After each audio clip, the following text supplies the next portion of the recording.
dari Kak Hani. Kak, upgrade kelas dari kelas 2 ke VIP, hitungan kamarnya aja atau sekalian obat-obatan dan tindakannya ya.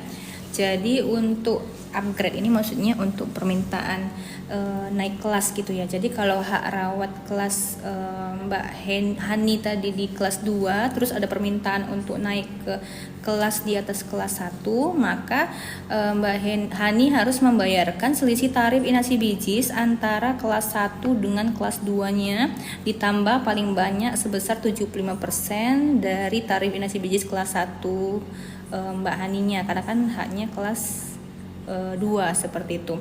Nah, untuk pertanyaannya apakah hanya hitungan kamar atau sekalian obat-obatannya? Untuk perhitungan ini hanya untuk ruangannya saja ya Mbak. Kalau untuk obatnya, tindakannya itu semua sama seperti itu ya. Sudah terjawab ya.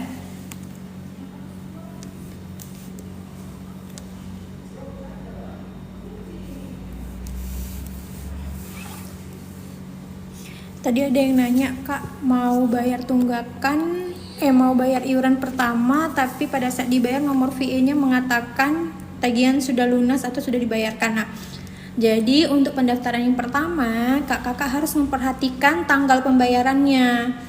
Jadi kalau pada saat dibayarkan tidak muncul tagihan, ada kemungkinan tanggal pembayarannya sudah lewat dan itu harus diupdate kembali. Untuk cara mengupdate-nya bagaimana? Bisa dari WA di 0811 8165 165 ya.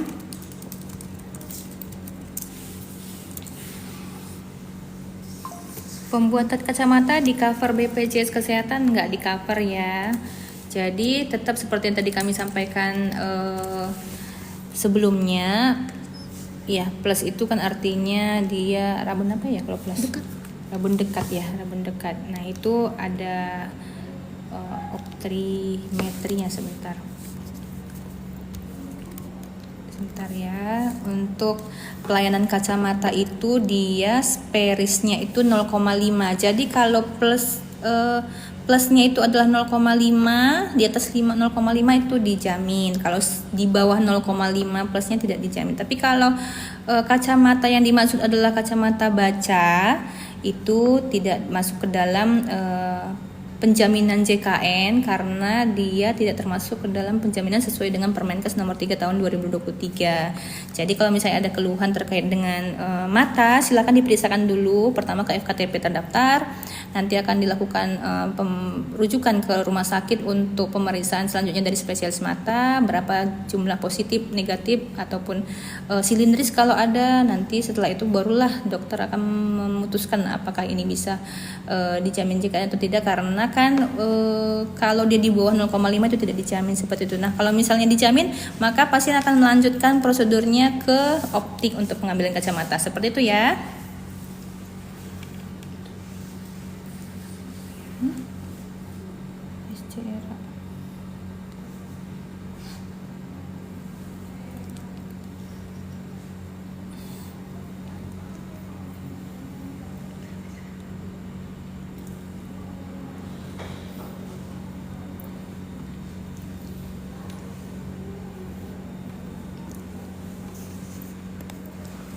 Kak, pembuatan surat rujukan tetap bayar nggak buat pemeriksaannya atau gratis? Jadi Kak Mario ya, untuk pembuatan rujukan kakak silahkan berobat terlebih dahulu ke fasilitas kesehatan tingkat pertamanya. Boleh berobat dulu ke sana. Kalau memang kakak diperlukan pemeriksaan lanjutan, nanti bisa dirujuk ke rumah sakit. Dirujuk oleh FKTP-nya, tetap harus berobat dulu ya, sesuai dengan indikasi medis.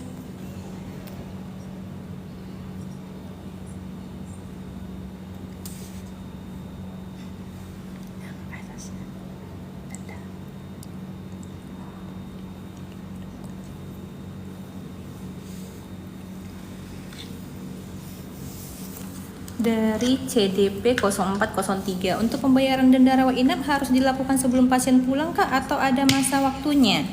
Jadi untuk pembayaran denda rawat inap itu kan termasuk ke dalam memastikan status pelayanan peserta JKN apakah bisa dijamin oleh JKN atau tidak. Nah, itu masanya adalah 3 kali 24 jam atau sebelum pasien pulang jika pasien pulangnya sebelum 3 kali 24 jam seperti itu. Jadi misalnya nih pasien ini rawat inap, kemudian ada tunggakan, sudah dibayar tunggakannya, ada denda seperti itu kan. Nah kemudian di hari pertama pasiennya belum sanggup nih bayarnya, mungkin besok lah baru bisa seperti itu ya. Di hari keduanya pasien ini ternyata harus dirujuk gitu ya. Jadi denda rawat inapnya tadi tetap harus dibayarkan sebelum pasien ini keluar dari rumah sakitnya untuk dirujuk seperti itu. Jadi kalau pulangnya sebelum dari 3 kali 24 jam harus dilunasi sebelum 3 kali 24 jam seperti itu ya. Sebelum pasien pulang maksudnya.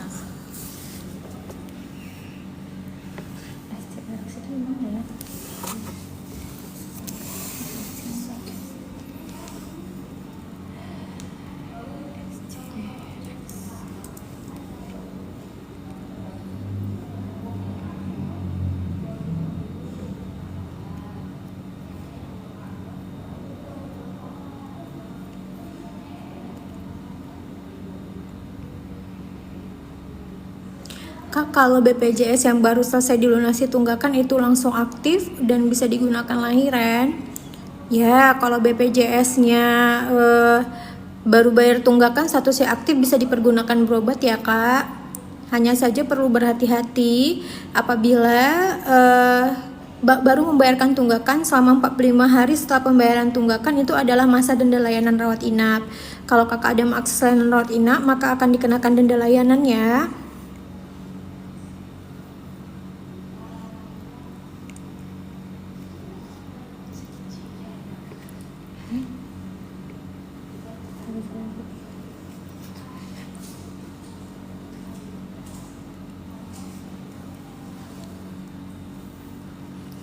Kak, kalau kacamata bisa diklaim berapa tahun sekali? Kalau kacamata bisa diklaim 2 tahun sekali, Kakak Zara.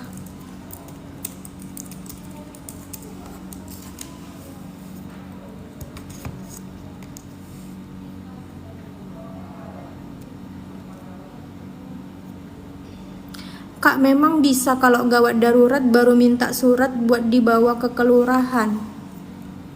Suratnya untuk apa, Kak Ovi? Biasanya kalau memang gawat darurat silahkan berobat ke UGD rumah sakit ya. Pastikan status kepesertaan JKN-nya aktif. Kalau tidak dalam keadaan gawat darurat boleh berobat ke FKTP terlebih dahulu ya.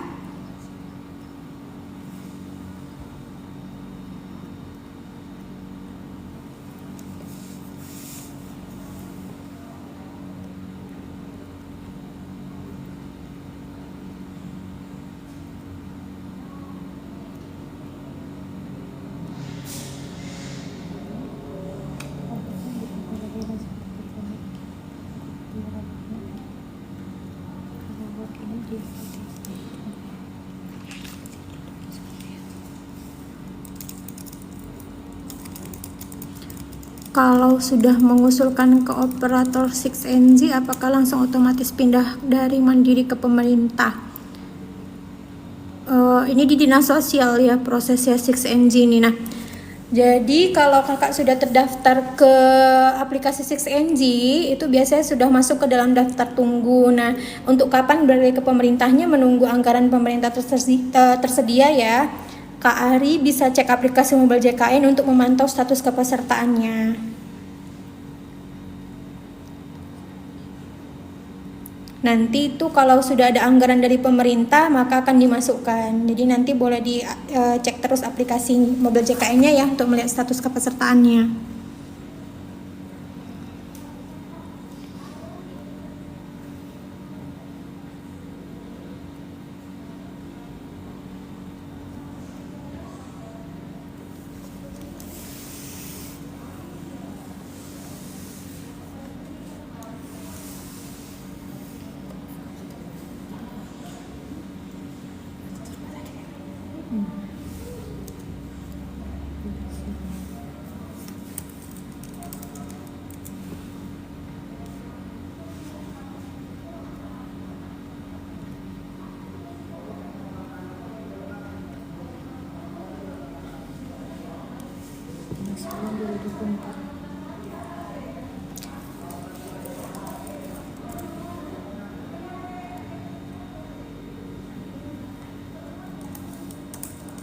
Apa bisa daftar BPJS satu orang aja, Kak?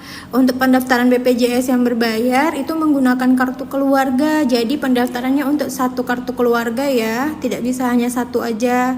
Jadi kok dalam satu kakak ada 3 yang belum terdaftar, maka ketiganya ikut didaftarkan.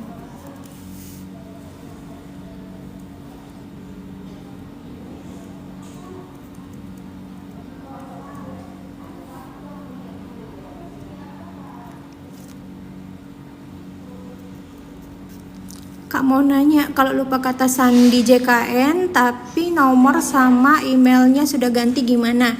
Silahkan Kak Diska bisa menghubungi Pandawa di 0811 8165 untuk mengajukan perubahan nomor handphone dan emailnya ya. Jadi bisa disesuaikan dengan nomor yang aktif saat ini.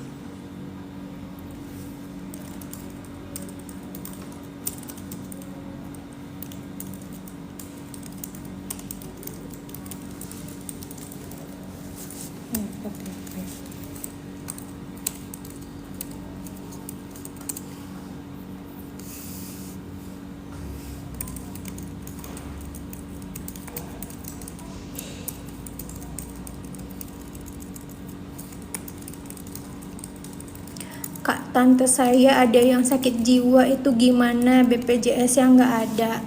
Kalau mau berobat menggunakan BPJS harus didaftarkan Kak Via. Kalau mau yang gratis dari pemerintah tantenya bisa diajukan ke Dinas Kesehatan atau Dinas Sosial setempat ya, biar bisa diajukan menjadi tanggungan BPJS pemerintah.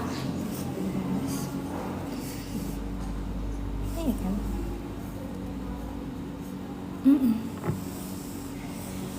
Oke, dari Kak Amelia Adam. Kalau dipakai lahiran seperti di klinik begitu Kak, apakah terbaca denda rawat inapnya? Jadi kalau pasien ini dinyatakan ini bisa layanan persalinannya di FKTP gitu, di klinik gitu ya. Kemudian nanti setelah lahiran rawat inapnya di FKTP gitu. Itu tidak dikenakan denda layanan ya Kak. Jadi untuk denda layanan itu hanya di rumah sakit saja seperti itu. Kemudian Kak, untuk yang BPJS yang baru selesai dilunasi tunggakannya itu langsung aktif dan bisa digunakan untuk lahiran, bisa ya. Jadi kalau kepesertaannya sudah dilunasi tunggakannya, maka kepesertaannya aktif dan bisa digunakan untuk lahiran. Silakan nanti mengakses FKTP terdaftar terlebih dahulu ya sebelum lahirannya untuk pengecekannya apakah memang bisa dilakukan persalinan di FKTP atau memang ada penyulit sehingga harus dirujuk seperti itu ya, Mbak Amelia Adam ya.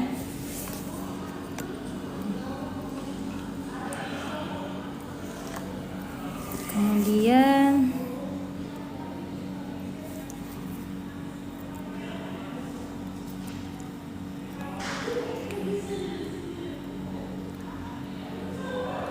Putri, Kak, jika anak PPU sudah usia di atas 21 tahun tapi tidak sedang kuliah, cara aktifkannya gimana ya? Jadi kalau usianya di atas 21 tahun tapi tidak kuliah, maka kami anjurkan untuk mendaftar secara mandiri. Kalau masih kuliah, silakan melaporkan bukti keterangan kuliahnya serta pembayaran SPP terakhir untuk bisa mengaktifkan sampai usia batasnya 25 tahun selama masih kuliah. Seperti itu ya.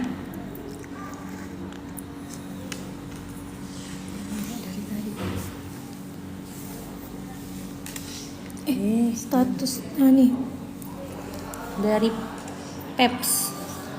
status peserta PPU Kak, tapi udah nggak aktif soalnya udah keluar kerja. Cara bayar dendanya sistemnya gimana? Kakak berarti sebelumnya terdaftar di perusahaan, terus kemudian resign. Nah, kakak bisa mendaftarkan ulang kembali status kepesertaannya menjadi BPJS yang berbayar iuran atau yang mandiri. Cara pendaftarannya bisa dari WA di 0811 8165 165 ya. Kalau kakak memang belum pernah terdaftar sebelumnya sebagai BPJS mandiri, maka nanti nggak ada tunggakannya Kak, langsung bayar iuran pertama. Tapi kalau misalnya kakak sebelum terdaftar sebagai perusahaan pernah terdaftar sebagai mandiri menunggak, sebelum beralih ke mandiri kembali, maka tunggakannya harus dibayarkan ya. Kalau statusnya BPJS mandiri udah nggak aktif terus mau diaktifkan lagi, itu denda sistemnya gimana? Sebelumnya kakak punya BPJS mandiri tidak aktif dalam artian menunggak ya. Kalau mau diaktifkan lagi, silahkan dibayarkan tunggakannya, maka statusnya akan aktif kembali. Untuk denda layanan maksudnya Kak. Kalau denda layanan itu apabila ada mengakses layanan rawat inap setelah pembayaran tunggakan, maka akan dikenakan denda layanan. Tapi kalau hanya sebatas membayar tunggakan saja, maka tidak dikenakan denda layanan ya.